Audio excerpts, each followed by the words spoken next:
March 23, 1945, 9 p.m. Western bank of the Rhine, near Wesel, Germany.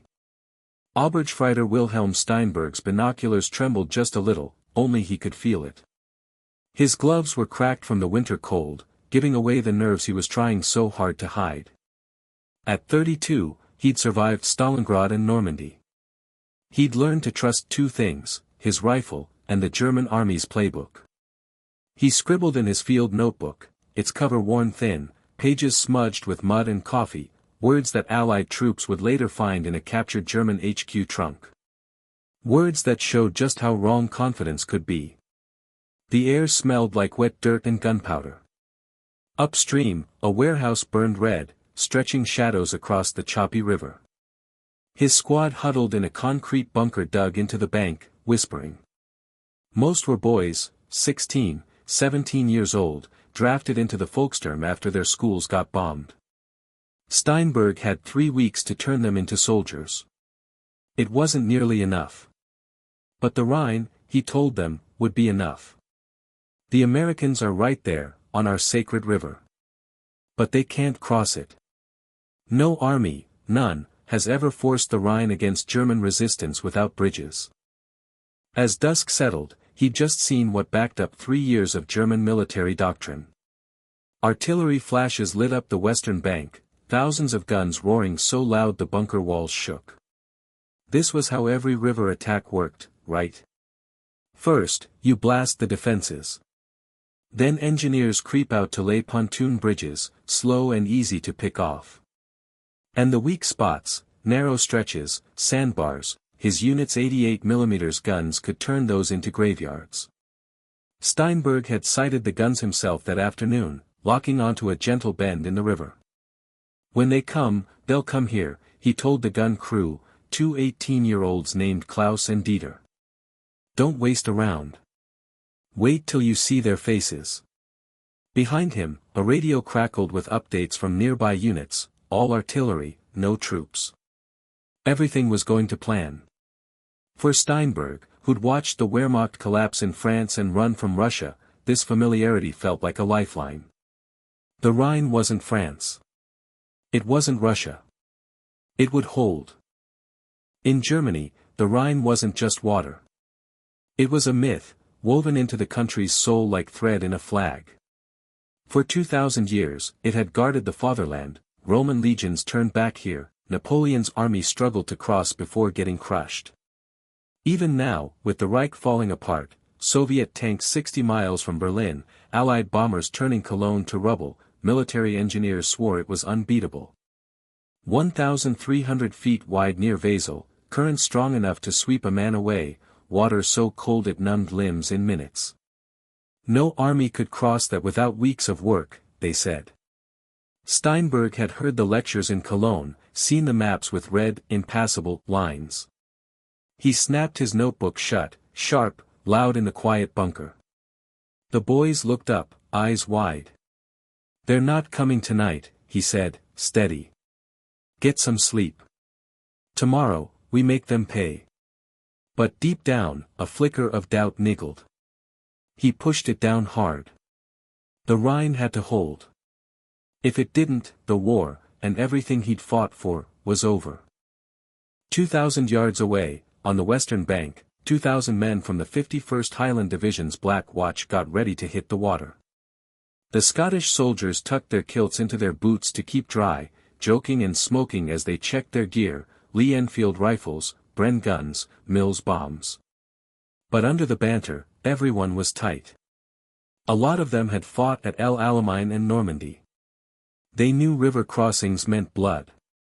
Private Angus MacLeod, 21 from Inverness, ran a finger along his bayonet, thinking of his sister back home. Maida always said the Rhine's a mean one, he told his mate Jock. Says it swallows soldiers whole. Jock clapped him on the back. Aye, but we're not in boats, Angus. We're in ducks. MacLeod glanced at the vehicles lined up along the bank, funny, boxy trucks with curved hulls and big wheels, their olive-drab paint shiny from rain. Nothing like the flimsy assault boats he'd trained in, the ones that tipped over in rough water, that couldn't stop a bullet. These things looked like they could take a hit. And that, he realized, was the point. The Black Watch wasn't waiting for engineers to build bridges under fire. They were climbing into machines German intelligence had written off. Machines that would turn the Rhine from a wall into a road. Those odd, boat-shaped trucks. They're called DUKWs. German analysts had seen them in Normandy and Italy, but filed them as coastal toys, beach gadgets, nothing to do with real river warfare.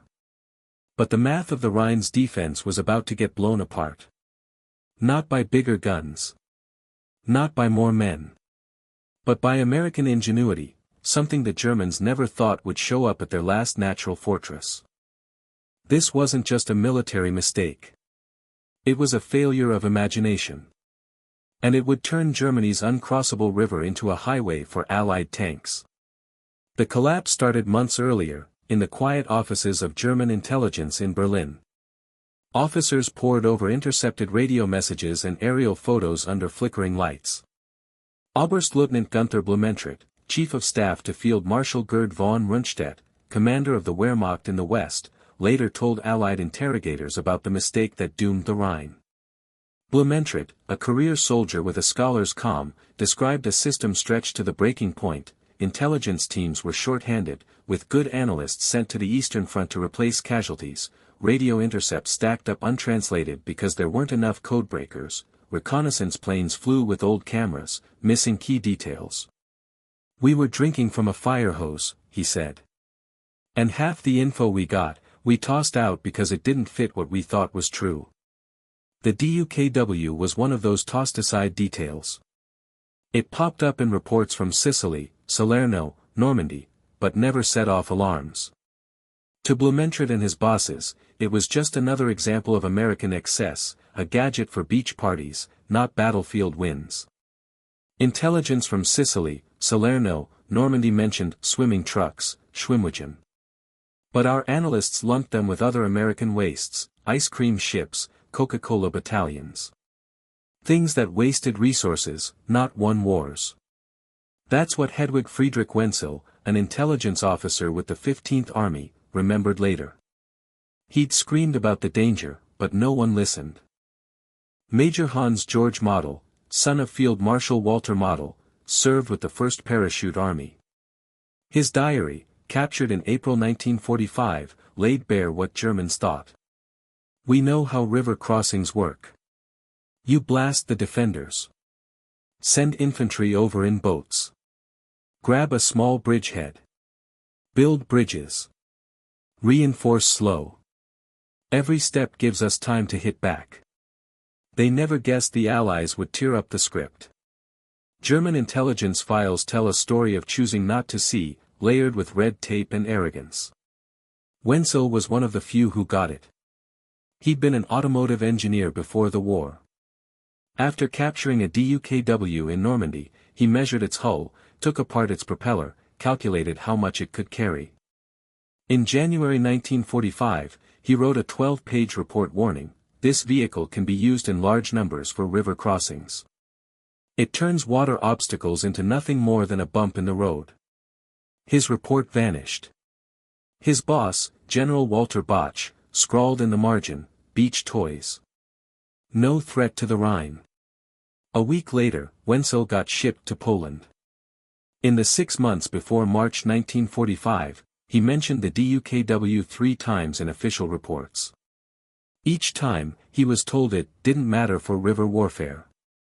The final intelligence assessment, from Army Group H on February 15, said the Americans had only 50 to 100 of these trucks in all of Europe. The conclusion? The Allies can't launch a mass river attack. That sentence would cost Germany everything. The truth? By March 1945, there were over 2,000 DUKWs in Western Europe, think of it, 50 vehicles to a company, trained specifically to turn rivers into highways. The British had another 2,000 via Lend-Lease. The Canadians had 800, modified for cold weather. The Germans weren't just outnumbered. They were outsmarted. Here's the thing about the DUKW, it wasn't born in some top-secret military lab. Its story starts with a small crisis on a Massachusetts beach in April 1942. A Coast Guard patrol boat, the CG-403, got stuck on a sandbar during a storm. Its hull was taking on water. Regular trucks couldn't reach it, surf and loose sand trapped them hundreds of yards away. Sailors tried to wade out with ropes, but the waves knocked them down. By dawn, the boat was half submerged, the crew huddled on deck. This tiny disaster, hardly mentioned in local papers, kicked off a revolution. It showed a gap in Allied logistics. They needed a vehicle that could go from land to water, no docks, no ramps. The military had amphibious tanks and landing craft, but nothing that combined a truck's cargo space with a boat's mobility. For soldiers fighting on Pacific islands or European beaches, that was deadly. Supplies arrived days after troops, leaving them short on ammo and food. The CG-403 was finally rescued by a fishing boat, but the problem it exposed didn't go away.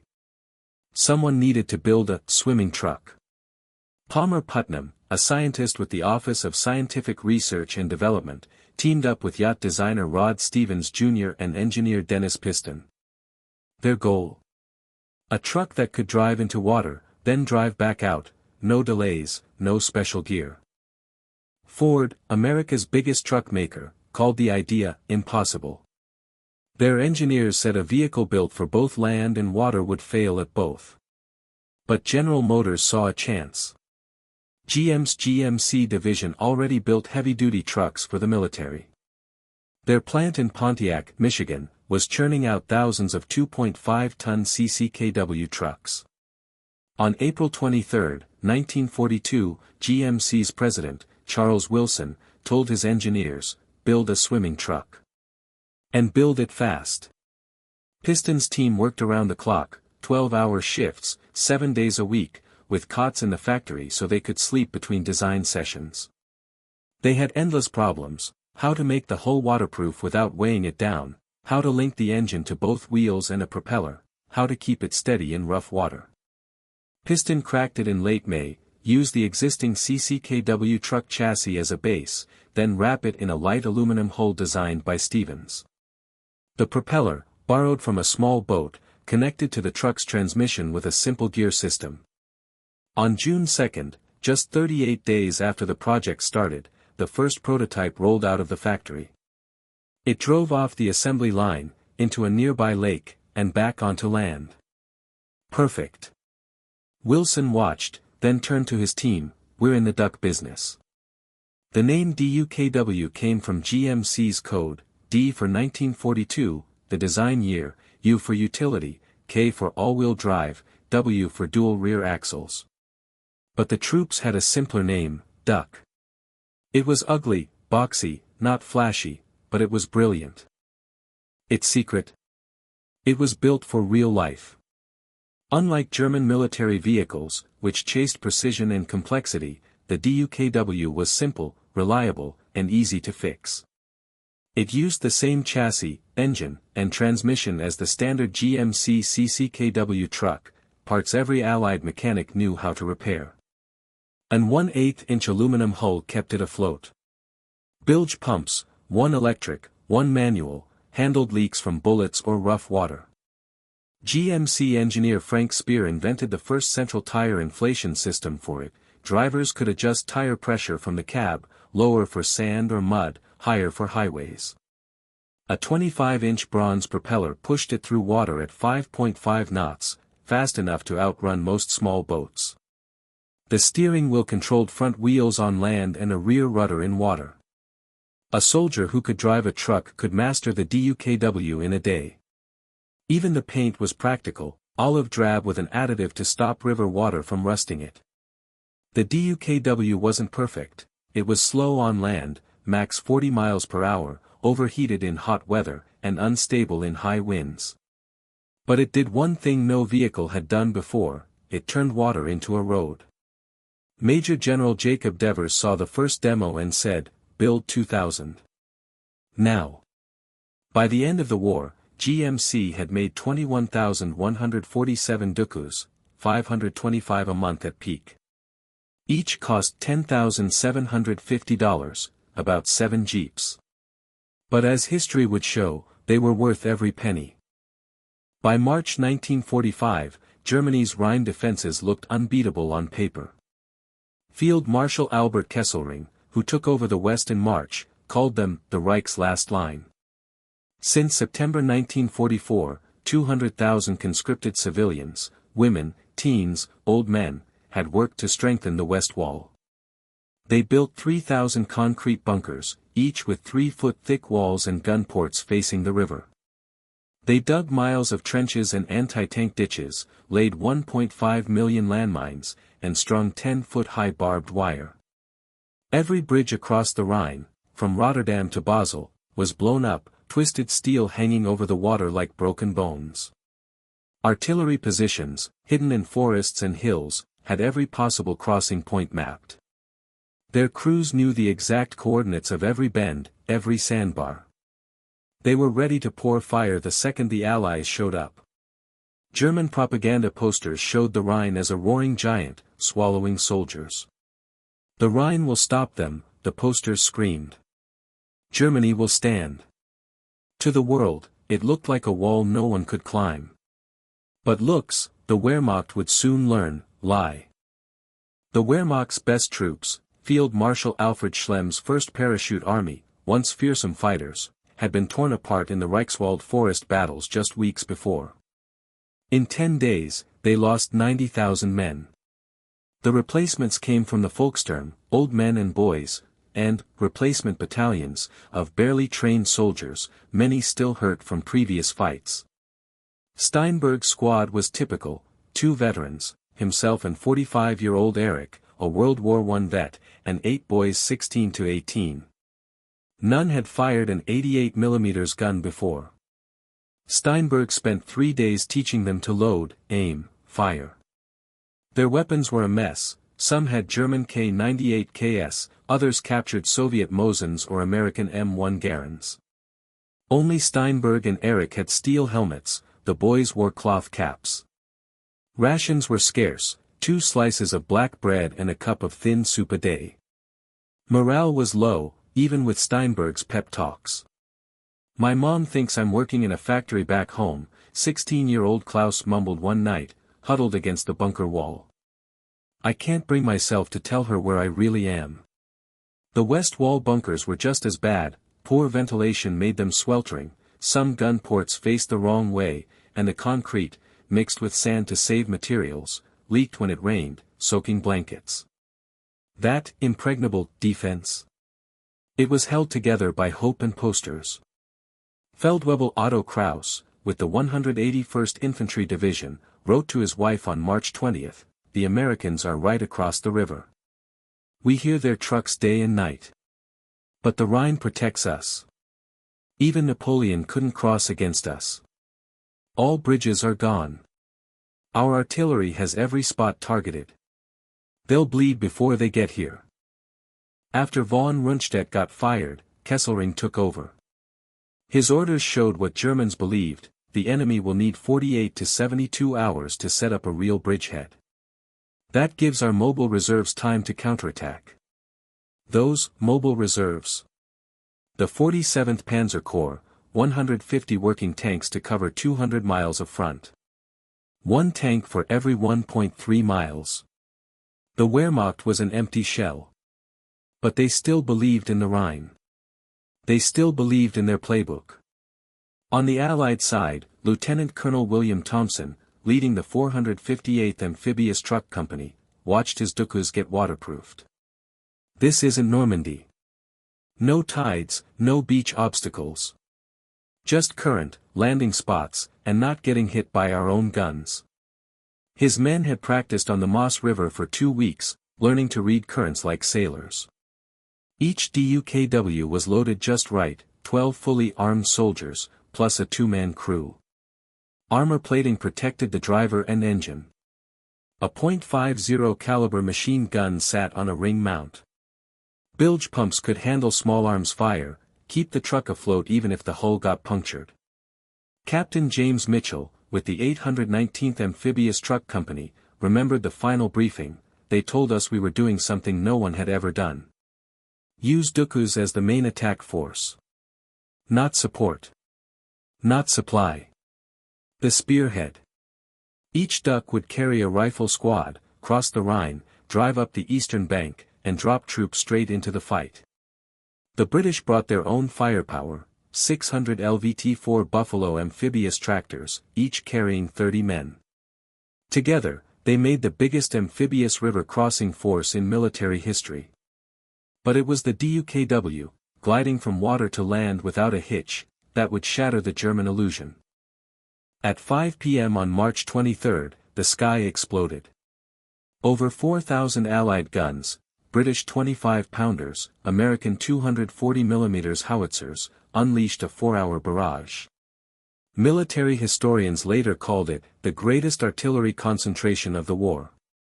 The guns fired in a pattern, first hit German artillery, then bunkers, then communication lines.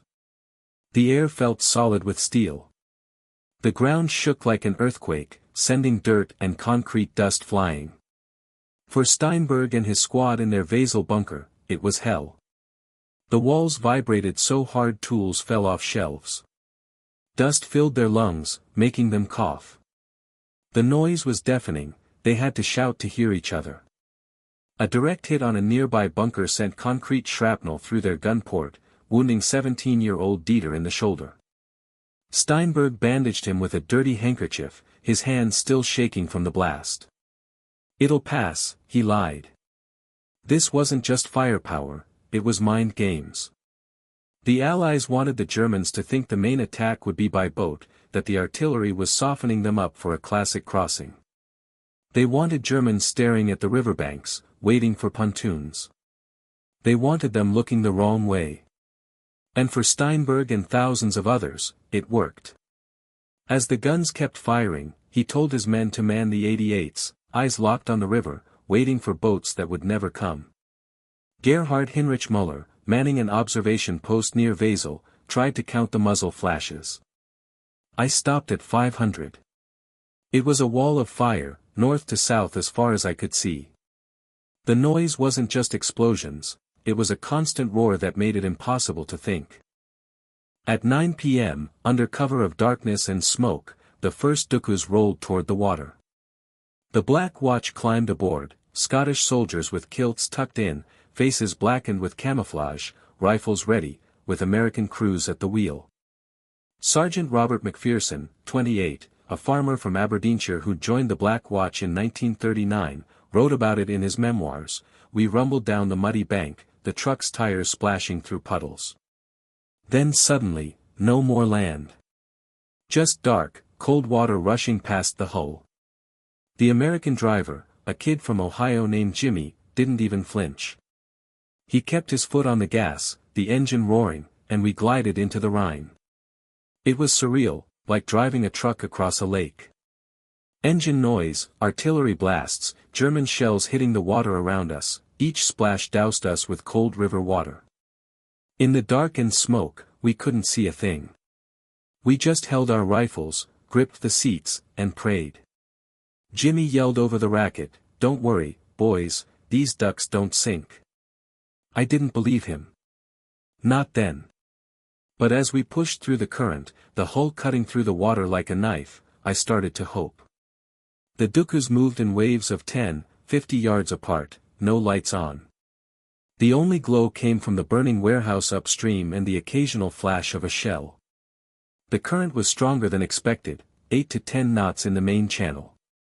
Drivers had launched upstream, calculating drift like pilots in crosswinds. Some DUKWs got swept hundreds of yards downstream. But here's the kicker, they didn't need a planned landing spot. Any sloped bank worked. They just drove out of the water and kept going. By 10 p.m., the first wave was across. German defenders waited for the sound of assault boats heading back for more troops. But all they heard was the artillery still roaring. The DUKWs had vanished into the dark, their passengers already attacking German positions from behind. Dawn on March 24. Gerhard Heinrich Müller, manning an observation post near Wesel, tried to count the muzzle flashes. I stopped at 500. It was a wall of flame, north to south as far as I could see. The noise wasn't explosions, it was a single, continuous roar that made it impossible to think. Under cover of darkness and smoke, the first dukus rolled toward the water at 2,100 hours. The Black Watch climbed aboard, Scottish soldiers in kilts tucked into their boots, their faces blackened with camouflage paint, rifles at the ready, with American crews at the wheels. Sergeant Robert McPherson, 28, a farmer from Aberdeenshire who joined the Black Watch in 1939, described the moment in his memoirs. We rolled down the muddy bank, the truck's tires splashing in puddles, and suddenly, there was no land. Just water, dark and cold, rushing past the hull. The American driver, a kid from Ohio named Jimmy, didn't even flinch. He kept his foot on the gas, the engine roaring, and we glided into the Rhine. It was surreal, like driving across a lake in a truck. Engine noise, artillery blasts, German shells hitting the water around us, each splash sent a spray of cold water over the sides. But in the dark and smoke, we couldn't see a thing. We just held our rifles, gripped the seats, and prayed. Jimmy yelled over the noise, "Don't worry, boys, these ducks don't sink." I didn't believe him. Not then. But as we pushed through the current, the hull cutting through the water like a knife, I started to hope. The dukus moved in waves of 10, each wave spaced 50 yards apart, their running lights off to avoid detection. The only illumination came from the distant warehouse fire and the occasional flash of an artillery shell. The current was stronger than expected, 8 to 10 knots in the main channel. Drivers had launched upstream, calculating drift like pilots in crosswinds. Some dukus were swept hundreds of yards downstream. But here's the thing, they didn't need a pre-planned landing spot. Any sloped bank would do. They just drove out of the water and kept going. By 2200 hours, the first wave was across. German defenders waited for the sound of assault boats returning for a second wave. Instead, they heard only the continued roar of artillery. The dukus had vanished into the darkness, their passengers already attacking German positions from behind. Dawn on March 24 brought chaos to German headquarters. The artillery barrage had lifted at 0500 hours, leaving a thick fog hanging over the river. As the fog cleared, reports began pouring in from frontline units, reports that defied logic, that made commanders rub their eyes in disbelief. Near Rhine, enemy troops in battalion strength, with heavy machine guns and mortars, 3 miles inland. No sign of bridgeheads. Near Wesel, American trucks spotted driving down the Autobahn, they came out of the river. Repeat, came out of the river. Near Xanten, paratroopers landing behind our lines, supported by amphibious vehicles. We are surrounded. At Army Group B's headquarters in Dusseldorf, Field Marshal Walter Model, known as the Fighting Marshal, for his stubborn defenses, slammed his fist on the map table. "This is impossible," he shouted at his staff. "No army crosses the Rhine without bridges. Where are the bridges?" His intelligence officer, Colonel Hans von Luck, stared at the reports, his face pale. "There are no bridges, Herr Field Marshal. They're using swimming trucks. Hundreds of them." Model stared at him, uncomprehending. Swimming trucks. The same beach toys his intelligence had dismissed for months. The same vehicles that now filled the Rhine, turning it into a highway. Outside, a siren wailed, an air raid warning, but no one moved. They were all staring at the map, at the red arrows spreading across the eastern bank of the Rhine. The uncrossable river had been crossed. The last line of defense had fallen. Hauptmann Karl Reichert, commanding an 88mm battery near Rhine, radio divisional HQ in a panic, "Enemy armor is behind us." Repeat, behind us. How? All bridges are destroyed. We've seen no pontoon construction. What is happening? What Reichert encountered wasn't tanks.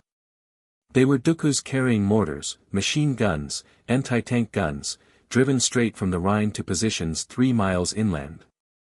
The Wehrmacht's defensive line, built to protect riverbanks, was now irrelevant. The enemy was inside the fortress. At 1000 hours on March 24, the sky turned black. Operation Varsity, the largest single-day airborne operation in history, began. Over 1,700 transport planes, their wings glinting in the sun, roared overhead, followed by 1,350 gliders towed by C-47s. Inside the planes, 16,000 paratroopers and glider troops, American 17th Airborne and British 6th Airborne, checked their parachutes and weapons, their stomachs churning from turbulence and anticipation. This wasn't a diversion, a feint to draw German reserves away from the river. It was a hammer blow, coordinated with the amphibious assault to trap German forces between two Allied armies.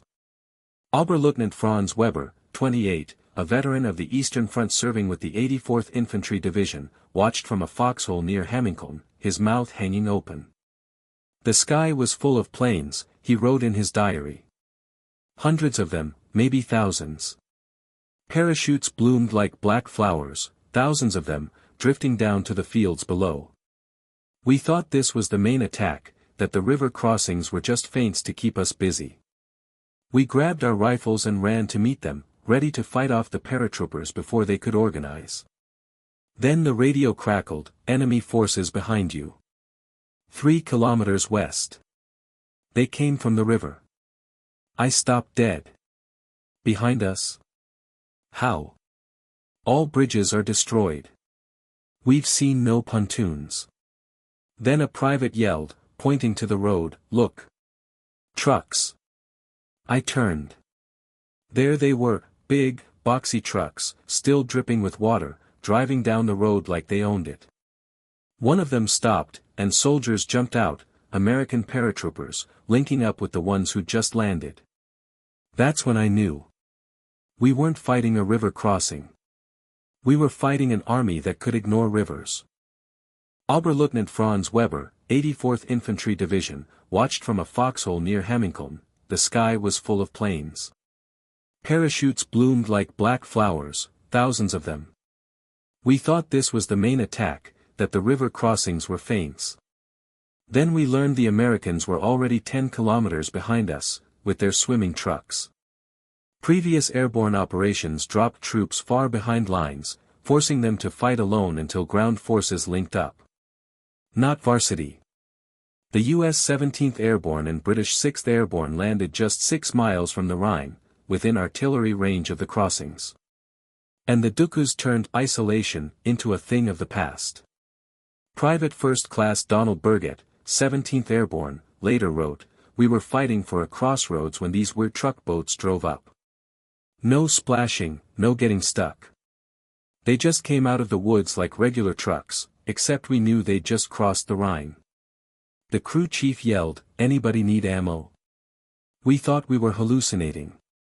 DUKWs carried ammunition, medical supplies, and hot food directly to airborne positions. Wounded paratroopers were loaded into DUKWs and driven back across the Rhine, something impossible in past operations. The coordination was brutal in its efficiency. The Wehrmacht couldn't fight 2 fronts at once, amphibious troops pouring across the river, paratroopers cutting off their retreat. By noon, the full horror hit German commanders. This wasn't a river crossing. It was a logistical revolution. Traditional crossings had phases: assault, consolidate, build bridges, supply. Each phase was a target. The DUKWs eliminated phases. They turned the Rhine into a highway. Lieutenant Colonel George Sims, logistics officer for the 16th Corps, called it a DUKW highway. 50 DUKWs an hour at our crossing point. Each carries 2.5 tons of supplies or 25 men. That's 125 tons or 1,250 troops every hour, 24/7. The Germans kept looking for bridges to bomb. But there were no bridges. Just trucks driving through water. Numbers tell part of the story. But the real impact was human, on both sides. For the Allies, it was chaos with purpose, every mistake, every close call, balanced by the raw courage of the men who drove and fought in the DUKWs. Seaman First Class Joseph Bernardini, 20, from Brooklyn, served with Naval Unit 350, which provided DUKW crews for the Ninth Army. He described a typical crossing in a letter to his parents: "You're driving a big, slow target across 1,300 feet of open water. The Rhine's cold, so cold the metal of the steering wheel burns your hands. German 88s are shooting at you, their shells whistling through the air before hitting the water with a splash that soaks you to the bone. Mortars land so close the spray stings your face. Machine guns are trying to find your range, their tracers zipping past like red fireflies. You can't zigzag too much, if you do, the current takes you, and you end up miles downstream, away from your unit. So you grip the wheel, push the throttle as hard as you can, and pray." My co-driver, Tony, from Chicago, crosses himself every time we hit the water. I just keep my eyes on the eastern bank, on the spot where we're supposed to land. One time, a shell hit the water 10 feet from us, knocked the DUKW sideways, but didn't sink it. Tony yelled, "We're gonna die." I yelled back, "Not today. We made it. We always made it. These ducks are tough. Tougher than the Germans think." Bernardini would cross the Rhine 17 times in 4 days, carrying troops, ammo, and wounded men back and forth. Maintenance crews worked miracles. Master Sergeant Thomas Riley, 458th Amphibious Truck Company, remembered, "We patched holes with anything, ration cans hammered flat, chunks of German armor plate, even wooden plugs. If it floated and moved, we kept it running. We worked under fire, in darkness, with the Rhine water soaking our tools. But we kept 90% of the ducks operational." The British added their own ingenuity. Sergeant Major William Davies, Royal Army Service Corps, used ducks to rescue tank crews. "We drive right up to burning tanks, use the duck as a shield, and pull wounded men aboard. The water dripping off our hull helped with the heat. Saved dozens of lads that way." For the Germans, it was slow, crushing despair. Feldwebel Hermann Gutz, 2nd Parachute Regiment, wrote in his diary, "They have unlimited vehicles that swim. How do you stop an army that turns rivers into roads? We blow up bridges for nothing. They don't need bridges."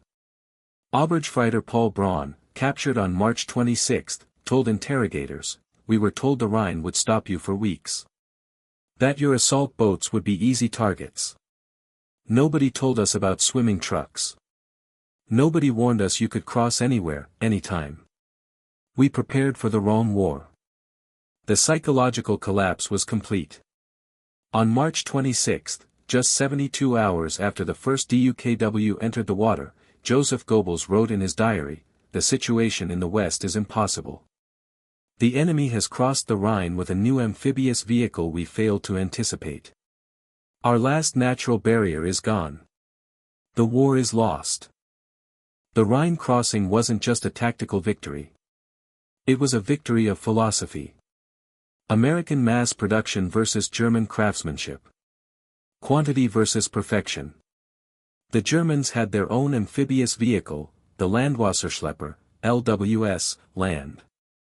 Why? Because Germany built 100 of them. Total. Each required specialized parts, skilled craftsmen, and rare materials. A single LWS cost 75,000 Reichsmarks, 7 times the Duku's price. When Allied bombing disrupted supply chains, production stopped. A missing bolt meant no vehicle. The DUKW, built on assembly lines, shared 80% of its parts with the standard GMC CCKW truck, 562,750 of which were produced. Any mechanic who could fix a truck could fix a DUKW. Spare parts were everywhere. If a bolt was missing, they used a nail. If a hose broke, they patched it with rubber from a tire. Donald Nelson, chairman of the U.S. War Production Board, visited a DUKW factory in 1944. In 1 hour, I watched them finish 6 Dukus. Rough welds. Simple solutions. Painted olive drab. Imperfect by German standards. But each one would cross the Rhine. German factories spend a month building one perfect amphibious vehicle. We build 180 good enough ones in that time. This was the difference between winning and losing. The Wehrmacht fought with art. The Americans fought with industry. At the Rhine, industry won. On March 25, the battle took a surreal turn. Winston Churchill, 70 years old, Prime Minister of Britain, insisted on crossing the Rhine. Not for a photo op. For history. He'd waited years for this moment. The Rhine, symbol of German power, now breached by Allied troops. Churchill arrived at Wesel with Field Marshal Montgomery and General Alan Brooke. He first watched the crossings from a demolished railway bridge, then turned to his security detail, "I'm going across." Eisenhower had issued explicit orders, no heads of state near the front. Montgomery tried to talk him out of it. Churchill wouldn't budge. "I've waited a lifetime for this," he said. "I'm crossing the Rhine." He climbed into an American LCVP landing craft, cigar clamped in his teeth, making V for victory signs. The crew nearly panicked when they realized who their passenger was. For 30 minutes, Churchill stood on German soil east of the Rhine, while German artillery shells landed close enough to spray debris on his party. Montgomery's aide, Lieutenant Colonel Trumbull Warren, recorded the scene. The PM picked up a handful of dirt, let it fall through his fingers, and said, "German soil." At last. It was a theatrical gesture, but it revealed something profound. Churchill could cross because the DUKWs and landing craft were operating like a ferry service. With traditional bridges, this would have shut down military traffic. With amphibious vehicles, it was just another crossing. By March 27, German resistance crumbled into isolated pockets. The U.S. 2nd Armored Division, Hell on Wheels, advanced 50 miles in a single day. Tank crews followed DUKWs that had just emerged from the Rhine, still dripping water as they raced down autobahns. Major General Isaac White, 2nd Armored, reported, "We didn't stop for supplies. The DUKWs kept up. They crossed rivers we encountered, scouted crossing sites, set up supply points before our tanks arrived. The Germans couldn't keep up." Field Marshal Walter Model, commander of Army Group B, found his forces trapped in the Ruhr pocket. On March 29, he issued his final order: "The enemy has achieved the impossible at the Rhine. Further resistance only increases suffering. I release all soldiers from their oath. Save yourselves as best you can." Model committed suicide on April 21, rather than surrender.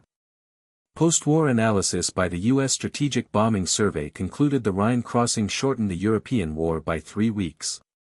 That's 21 days of fewer deaths, fewer bombings, fewer concentration camp victims. General Omar Bradley calculated the lives saved. "If we'd crossed the traditional way, assault boats, bridges under fire, we'd have lost 50,000 men minimum." The DUKWs turned a bloodbath into a transportation exercise. The impact rippled east. Soviet forces, hearing of the crossing, accelerated their march on Berlin, determined not to let Western allies capture the Nazi capital. The race for Berlin was on, and it was fueled by DUKWs. The DUKWs didn't stop at the Rhine. They crossed the EMS, the Danube, dozens of smaller rivers. When the war ended, they became instruments of mercy. Technical Sergeant Paul Morrison, 336th Amphibious Truck Company, remembered, the same DUKW that crossed the Rhine under fire was now delivering food to German kids in flooded areas near Hamburg. They'd never seen anything like it, a truck that swims. Kids chased us, yelling, "Schwimmwagen! Schwimmwagen!" Funny how something built for war ended up saving lives. The last operational DUKW crossing of the Rhine happened on May 10, 1945, 2 days after Germany's surrender. Private First Class Anthony DeMarco drove it, carrying food to isolated German civilians. No shooting, no artillery. Just driving across like a Sunday cruise. German kids waited on the bank, hoping for chocolate. For months earlier, their fathers would have been trying to kill me. Now we were bringing them food. That's what the ducks did, turned enemies into people who needed help. At a 1985 reunion of Rhine crossing veterans in Lexington, Kentucky, aging soldiers gathered around a preserved DUKW. Former Sergeant James Mitchell, who commanded a duck in 1945, stood beside it. Ugly thing, isn't it? Like a boat mated with a truck. But this ugly duckling swam the Rhine when the Nazis thought it impossible. We didn't outfight them. We outproduced them. Outinnovated them. Out-imagined them. Hans Müller, who defended the Rhine with the 181st Infantry Division, was an invited guest. His speech silenced the room. You brought swimming trucks to a river battle. We brought anti-tank guns to stop swimming trucks. The moment I saw those vehicles drive out of the Rhine, I knew the war was over. Not lost, over. You can't fight an enemy who turns your strongest defense into a highway. The Rhine crossing wasn't about courage, though there was plenty. It wasn't about tactical brilliance, though that helped. It was about industrial capacity channeled through innovation. The heroes were as much the assembly line workers in Pontiac as the soldiers in Germany. General Heinz Guderian, the father of German armored warfare, summed it up best in 1948, we Germans perfected the art of warfare. The Americans perfected the business of warfare. At the Rhine, business defeated art. Their swimming trucks weren't elegant. But they were numerous and effective. That's the American way of war. Winston Churchill, in his memoirs, wrote, "The Rhine crossing marked the triumph of a new form of warfare. The Americans solved through industry what we Europeans tried through strategy. They didn't defeat the Rhine. They ignored it." Each DUKW was a messenger of doom for Nazi Germany, carrying not just soldiers, but proof of American industrial supremacy. On May 7, 1945, 6 weeks after the first DUKW crossed the Rhine, General Alfred Jodl signed Germany's unconditional surrender. In his report, he cited the enemy's unexpected amphibious capabilities at the Rhine as a key factor in defeat. Eisenhower put it simpler, no single piece of equipment contributed more to the rapid conquest of Germany than the DUKW. It turned rivers from obstacles into highways. It shortened the war by weeks, if not months. The DUKW's legacy lives on.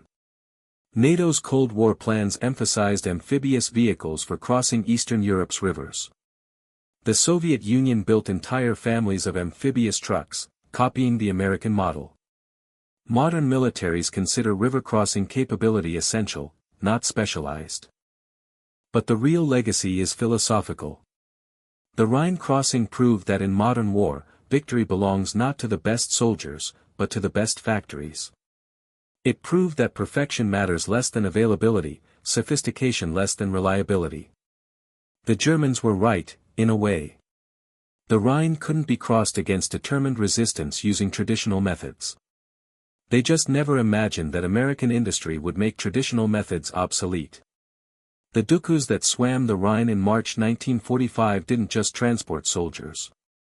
They carried the future of warfare, where industrial might trumps geographic advantage, where mass production defeats craft perfection, where pragmatic innovation overwhelms rigid doctrine. Field Marshal Montgomery summed it up with uncharacteristic brevity: we didn't assault the Rhine.